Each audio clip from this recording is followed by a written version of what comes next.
We're at go2math.com. We're working some calculus. There's a little chat box here. You can chat with me live if I'm on here. If not, just leave a message. We're doing infinite limits. We're in this section here. We're looking at this particular limit. We got the limit as x approaches -10 coming in from the left-hand side of x minus 10 over x squared minus 100. And let's move over to the whiteboard, clear it out. So we have the limit as x approaches -10, and we're coming in from the left-hand side of x minus 10 over x squared minus 100. Now we can do this numerically, or we could kind of draw the graph out and take a look at it from there, or do both, compare. So remember, when we do this numerically, we want to choose a number that's close to -10. Now what I am going to do here is draw a number line, and I'm going to put -10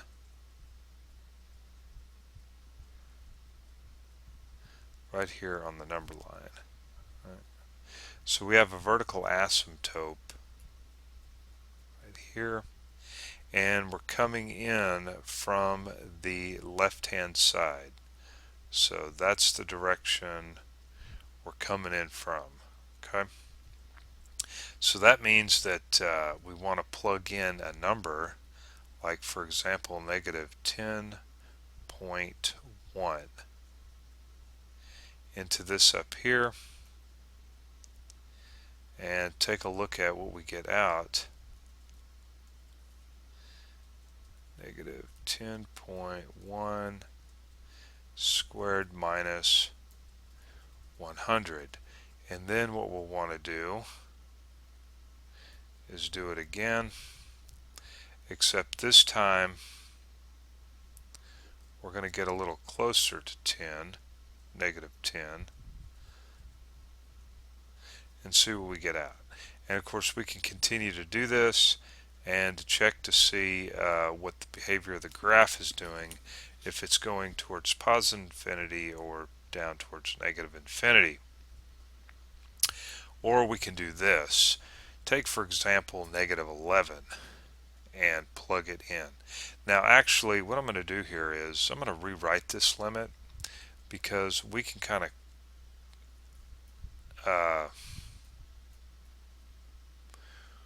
we're going to be able to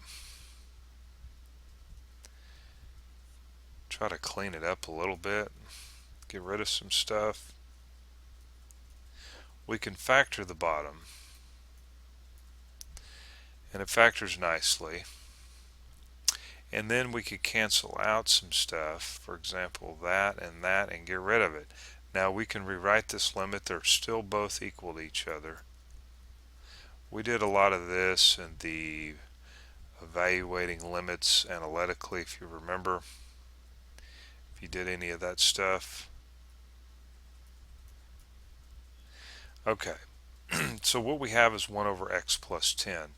Now if we took -9 or -11 and plugged it in, we'd get -1 on the bottom, 1 on the top, so we end up getting a negative number. So that tells me then that stuff to the left of -10 is going to be negative, and the graph is going to be going down. And so we could say then that this right here describes the behavior of the graph as x approaches -10 coming in from the left hand side.